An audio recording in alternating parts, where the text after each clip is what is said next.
తిరుపతి వంటి ఆధ్యాత్మిక నగరంలో, హిందూ ఆధ్యాత్మిక నగరంలో లులు మాల్ స్థాపనకు అనుమతి ఇవ్వడం అనేది సరి అయిన నిర్ణయం కాదు అని నా అభిప్రాయం అండి.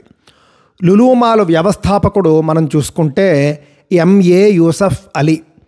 మొట్టమొదటి మాల్ను అబుదాబీలో 95లో స్థాపించారు. భారతదేశంలో మొట్టమొదటి లులు మాల్ కొచ్చిలో స్థాపించారు, కేరళ.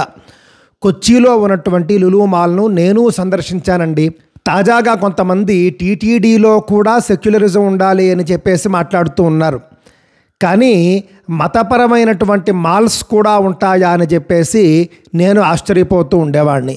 లులు మాల్ అనేది పూర్తిగా ఒక మతానికి చెందినదండి, సందేహమే లేదు. కొచ్చి లులు మాల్లో చూసుకుంటే కేవలం ఇస్లాంకు సంబంధించినటువంటి ప్రేయర్ హాల్ ఉంటుంది. ప్రేయర్ హాల్ అంటారు, కానీ వాళ్ళే ప్రార్థనలు చేసుకుంటూ ఉంటారు.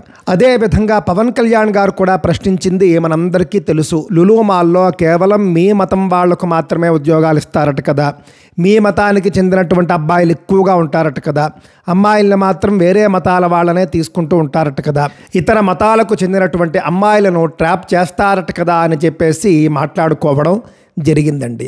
లులు మాల్ అనేటటువంటిది ఎక్కడ వచ్చినా కూడా వేలాది మంది ఉద్యోగులు ఆ మతం వాళ్ళే ఉంటారండి. ఆ మతం వాళ్ళు అన్ని వేల మంది వచ్చారు అనంటే కనుక అన్ని వేల కుటుంబాలు వస్తాయి. అన్ని వేల కుటుంబాలు అనంటే కనుక 1,00,000 కంటే ఎక్కువ మంది ఒకే మతం వాళ్ళు వేరే ఊరు నుండి వచ్చి తిరుపతిలో స్థిరపడతారు. మెల్లగా వాళ్ళు అక్కడ ఆధార్ కార్డు, ఓటర్ కార్డు అన్నీ సంపాదిస్తారు. తిరుపతి మేయర్ ఎన్నికను కూడా ప్రభావితం చేస్తారు.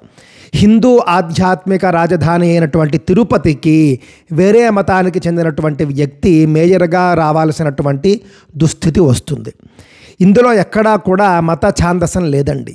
హిందూ ఆధ్యాత్మిక క్షేత్రంలో, హిందూ నగరంలో ఈ విధమైనటువంటి పరిస్థితి రాకూడదు అనేదే నా యొక్క అభిప్రాయం.